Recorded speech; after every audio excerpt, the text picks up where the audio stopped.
किसी मॉल गई बाजार में, है ना, तो बाजार में गई, उसने कोई साड़ी पसंद कर ली 10-12 हजार की। पति के पास इतना पैसा नहीं था, बोले आज छोटी सस्ती सी ले ले, कल फिर व्यवस्था करके दे दूंगा। तो पत्नी ने उतारी सैंडल 2-4 खोपड़ी पे मारी, वही मॉल में सबके साथ करवा चौथ वाले थे। बताओ कहाँ गया वो प्रेम है? करवा चौथ वाले दिन और बस चंद्रमा निकलने वाला था कि पति का चंद्रमा निकाल दिया, बाल सब गायब करके। कहाँ गया वो प्रेम? बताओ। अब आपकी मानती होंगी, आप अपना सिद्धांत सबके लिए नहीं कह सकते। तो जो हृदय से हो, हैं? कई तो धमकियां देती है, बोल साड़ी ला रहा है कि पानी पीऊं। पाठक जी, छोटे पाठक जी कह रहे हैं, सही कह रहे हैं। बोलो साड़ी ला रहा है कि मैं पीऊं पानी। पति सोचता है कि मेरी लाइफ लाइन कम नहीं हो जाए, दिलाऊंगा चंद्रमा। तो सम्मान कहाँ है? सम्मान दूसरे महीने में तुम रफ्ता रफ्ता विवाह के बंधन ऐसे बदलते गए, पहले आप फिर तुम, अब तू ही रह गई। फिर तीसरा महीना चालू हुआ, थोड़ी सी खटपट हुई, अरे तो कुछ बोल के तो दिखा, भैया को फोन करती हूँ मैं अभी। हाँ, कहते थे गाय जैसा सीधा है, हमसे पूछो कैसा है। तो कामना की जब पूर्ति नहीं हुई तो उसके बाद क्रोध आता है, और क्रोध जहां आता है वहां प्रेम नहीं रहता है। हमारे गजल गायक, बहुत सुंदर गजल गायक श्री जगजीत सिंह की गजल है, परखना मत, परखने से कोई अपना नहीं रहता। हम एक दूसरे को परखने लग जाते हैं, इसलिए प्रेम समाप्त हो जाता है। ध्यान रखना, थोड़ा सा डिस्टेंस, थोड़ी सी दूरी बहुत जरूरी है। ये बहुत करीब आंख की वस्तु ले जाएंगे तो वो भी धुंधली दिखने लग जाती है। इसलिए हम एक दूसरे को परखें ना, एक दूसरे पर विश्वास करें, भरोसा करें, प्रेम बढ़ावें, क्रोध नहीं, कामना नहीं, विश्वास बनाना है। सुदामा जी महाराज कैसे हैं? प्रशांत आत्मा, शांत नहीं है, परम शांत हैं, प्रशांत हैं। और परम शांत वही हो सकता है जिसने अपनी इंद्रियों पर विजय प्राप्त कर ली है। तो सुदामा जी महाराज जितेंद्रिय हैं। और इनकी धर्मपत्नी कैसी है? म्लायता पदे वृता पदिम प्राह, म्लायता पदिनेन सा, दरिद्रा सीध माना सा, बेपमाना भिगम्य छा। जैसे पति हैं वैसे इनकी धर्मपत्नी। कितना सुंदर जोड़ा है। इनके घर में धन नहीं है अधिक, इसलिए शरीर से शिथिल है, वस्त्र आभूषण अच्छे नहीं हैं। सुखदेव भगवान ने सुदामा जी के लिए दरिद्र नहीं कहा, लेकिन इनकी पत्नी सुशीला के लिए दरिद्र कहा। क्यों कह दिया? क्योंकि सुदामा जी महाराज तो कभी सपने में भी नहीं सोच सकते हैं कि मैं गरीब हूं, मुझे धन चाहिए, उनकी इच्छा ही नहीं है। लेकिन सुशीला के मन में ये आ गया कि अगर धन होता तो मेरा परिवार अच्छे से चलता। इसलिए धन की कामना हृदय में आते ही सुखदेव भगवान ने सुशीला को दरिद्रा कह दिया।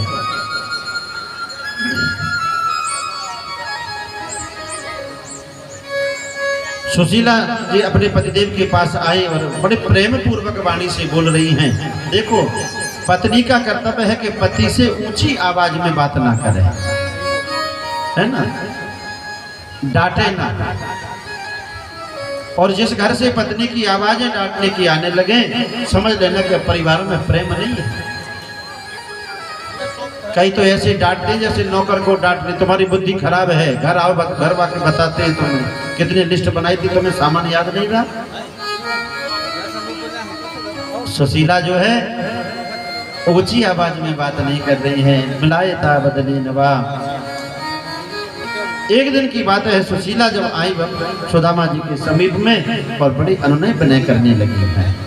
सयेवं भार्यया विप्रो बहुसा प्रार्थितो मृदु। मृदु कहते मीठे को, मीठा बोल रही है। देखो, विषम परिस्थितियों में जो धैर्यता बनाए हमारी, वो सच्चा संगी है, सच्चा मित्र है हमारा।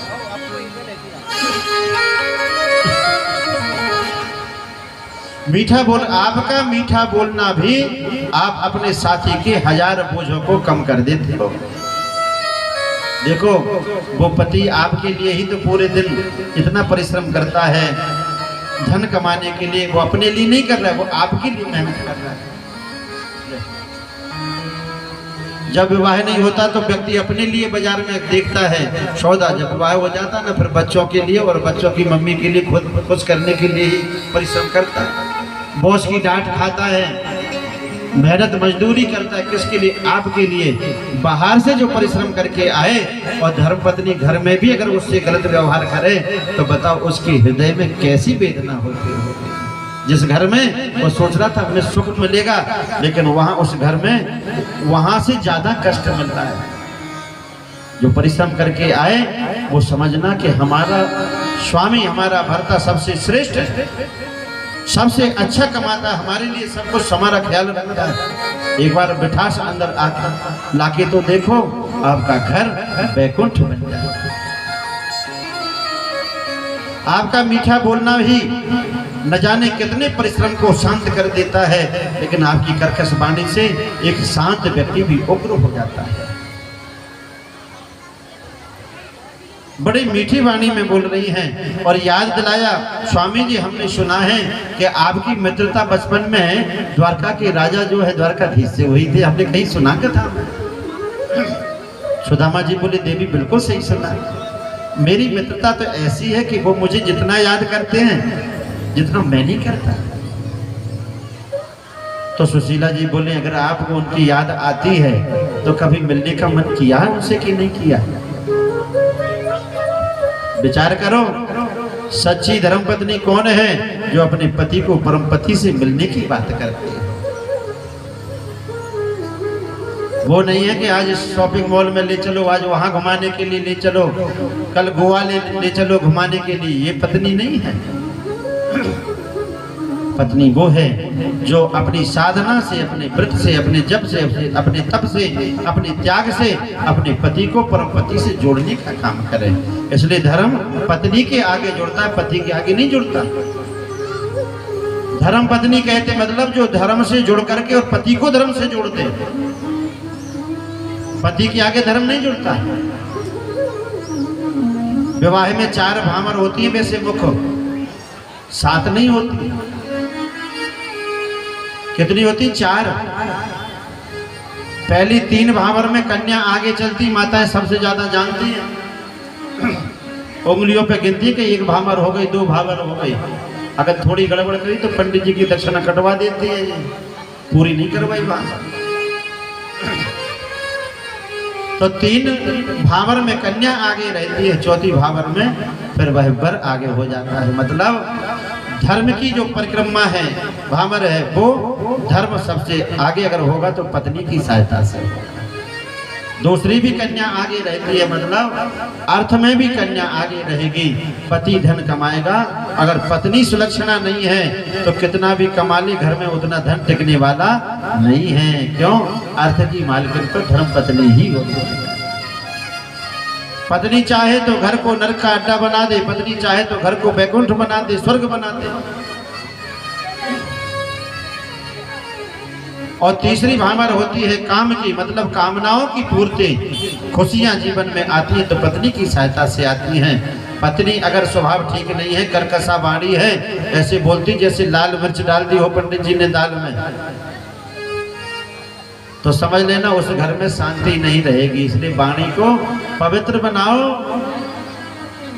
और 4थे भावर में फिर वर आगे, पति आगे हो जाता है। क्यों? क्योंकि धर्म पत्नी की सहायता से, अर्थ पत्नी की सहायता से, कामनाएं पत्नी की सहायता से, लेकिन जब मोक्ष की बारी आती है तो बिना पति की पत्नी का मोक्ष नहीं होता है। इसलिए मोक्ष जब होगा तो पति की सेवा से ही होगा, और पति का होगा मोक्ष परमात्मा की सेवा से होगा। ध्यान रखें, पत्नियों को सबसे ज्यादा अगर कहना भजन करें या संन्यास लें या मंदिर में भजन करने के लिए बैठे, पत्नियों के लिए कभी नहीं कहा। तो पत्नियां क्या करें? बोले जो हमारा पति वो परम पति की सेवा में लगा है उसे भगवान की सेवा में लगाओ, सदकर्मों में लगाओ। और वो जो सदकर्म करेगा, आप अपने पति की सेवा करोगे तो आधा आपको फल अपने आप मिल जाएगा। आपका मोक्ष आपके पति की सहायता से ही होगा। भजन पूजन त्याग तपस्या ये करना आपके बस की नहीं है। तो जिस घर में आपके कर्तव्य ज्यादा हैं, इसलिए आप अपने पति से ही जो सहायता हो सके, जो सेवा बन सके वो सेवा करो और उससे आप अपने मोक्ष के द्वार। धन्य है सुशीला जो भगवान की याद दिलाते हुए कह रही है। तो सुदामा जी के नेत्रों में प्रेम की अश्रु जल की धारा है। अयं हि परमं लाभो, अयं हि परमो लाभः उत्तम श्लोक दर्शनो इति संचिन्त्य मनसा गमनाय मतिं दधे। जैसे ही भगवान की याद दिलाई कि सुदामा जी की तो समाधि लग गई। बोले ये मेरे जीवन का लाभ नहीं है, ये मेरे जीवन का परम लाभ है कि मुझे उत्तम श्लोक भगवान श्री कृष्ण का दर्शन है। देवी तुम धन्य हो, लेकिन मेरे सामने इच्छा तो मेरी भी होती है मिलने की। मेरे सामने एक समस्या यह है कि मैं जाऊं तो कैसे जाऊं।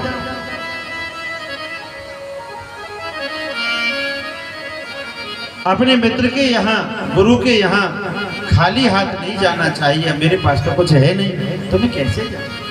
सुशीला बोले तुम एक बार मन तो बना लो, ये तो हमारा भाव हमारी ऊपर छोड़ दो। हम उनको क्या देना है, उपहार क्या नहीं देना, ही तो हम। सुदामा जी महाराज भगवान के चिंतन में ऐसे खो गए कि रात्रि में इनको नींद नहीं आई। प्रातः काल जैसे ही हुआ, स्नान आदि से निवृत्त होकर के सुदामा जी महाराज ने चलने को जैसे तैयार हुए कि सुशीला 4 ब्राह्मणों के घर से अलग अलग तरीके के 4 मुट्ठी चावल लेकर के आ गए। याचयित्वा चतुरो मुष्टि, केवल 4 मुट्ठी चावल मांगे। विप्रान पृथक तंडुलान चैल खंडेन तान बद्ध्वा भर्त्रे प्रादातोपाय। अगर सुशीला चाहती एक ब्राह्मण के घर से कह देती तो वहीं से सब कुछ मिल जाता, लेकिन सुशीला चतुर है। अलग अलग घरों से लेंगे तो चावल अलग अलग तरीके के होंगे ना, अलग अलग क्वालिटी के होंगे। कोई छोटा होगा, कोई बड़ा होगा, कोई सुगंधित होगा, कोई पैसा होगा। और एक सुंदर वस्त्र में बांध के पोटली और सुदामा जी महाराज अपने पतिदेव के हाथ में देकर के बोली ये उपहार मेरी तरफ से अपने मित्र के लिए दे देना कि आपकी भाभी ने उपहार आपको भेजा। धन्य है सुदामा जी महाराज उस चावलों की चिवड़ों की पोटली बांध करके अपने बगल में दबा ली है और लाठी को टेकते हुए चल रहे हैं। घनश्याम तुम्हें ढूंढ जाए कहाँ कहाँ,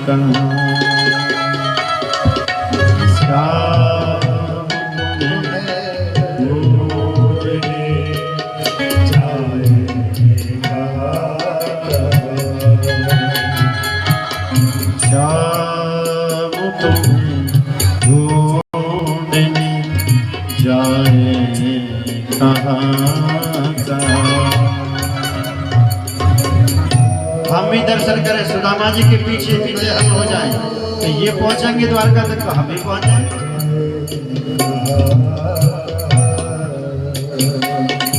अपने विरह की याद दिलाए कहाँ कहाँ,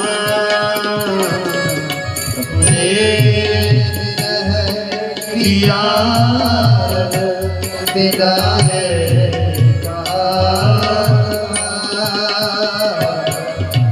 श्याम तुम्हें ढूंढ जाए कहाँ कहाँ,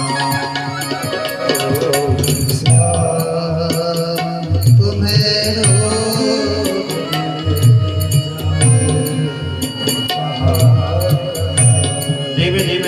की सेवा करते हुए सुदामा जी महाराज का दर्शन करें। सुदामा जी महाराज जहाँ साधु महात्मा मिल जाते हैं उन्हीं के साथ बैठ कर के भजन करने लगे।